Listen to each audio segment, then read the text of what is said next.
பாஜகவினுடைய தலைவர்கள் சரி, பாஜகவுடைய சார்ந்த பத்திரிகையாளர்கள் சரி, அவங்கெல்லாம் வந்து தாவேக்காவை வந்து தங்கள் பக்கம் இழுக்கணும் அப்படின்னு ஒரு பக்கம் ட்ரை பண்ணிட்டு இருக்காங்க அப்படிங்கிற ஒரு விமர்சனம் இருக்கு. இன்னொரு பக்கம் அதிமுகவினுடைய பரப்புரையில வந்து தாவேக்காவினுடைய கொடிகள் பறந்திருக்குது.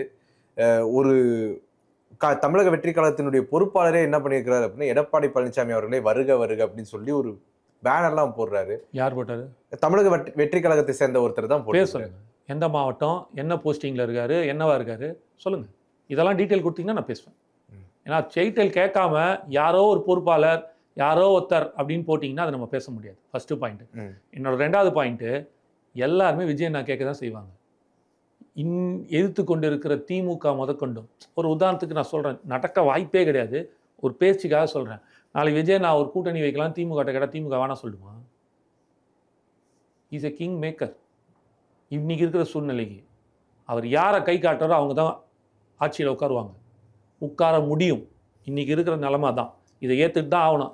தான் வந்து ஏறணும்னு நினைக்கிறாரு இல்லை யாரையாவது ஒருத்தர் ஏற்றி நீங்கள் கேட்டதுக்காக நான் சொல்ல வரேன். இப்போ நீங்கள் கூட்டணிக்கு இழுக்கிறாங்கன்னு சொன்னீங்கல்ல, நாங்கள் கூட்டணி போயிட்டோன்னா அப்போ பேசுவோம். இப்போ நீங்கள் சொன்னது என்னென்னா கூட்டணி போயிட்டாங்க அப்படின்னா என்ன சார் கிங்காக உட்காரன்னாரு, இப்போ போய் இப்படி நிற்கிறாரு அப்படின்னு நீங்கள் அப்போ கேளுங்க, நான் அதை கேள்வி கேட்குறேன். இப்போ எல்லாமே வாதம் எங்கேருந்து வருது? அவங்க சைட்லேருந்து வருது.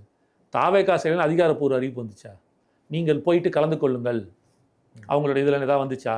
அந்த மாதிரி ஏதாவது அதிகாரப்பூர்வம் வந்துருக்கு? சரி, நான் இப்படி கேட்குறேன். வர முடிக்கிறேன். முதல் கேள்விக்கே முடிக்கலையே, அதுக்குள்ளே முடிச்சிடுறேன். யார் வேணாலும் 1000 பேர்லாம் இல்லை என்ன வேணாலும் இருக்கலாம், அதிகாரப்பூர்வ அறிவிப்பு வரல. 2வது டொனால்டு ட்ரம்ப்பே ஆசைப்படுவார், விஜய் நான் வந்து என் கூட இருந்தானா அங்கே இருக்கிற தமிழர்கள் ஓட்டு ஃபுல்லாக எனக்கு விழுவும் அப்படின்ட்டுன்னு.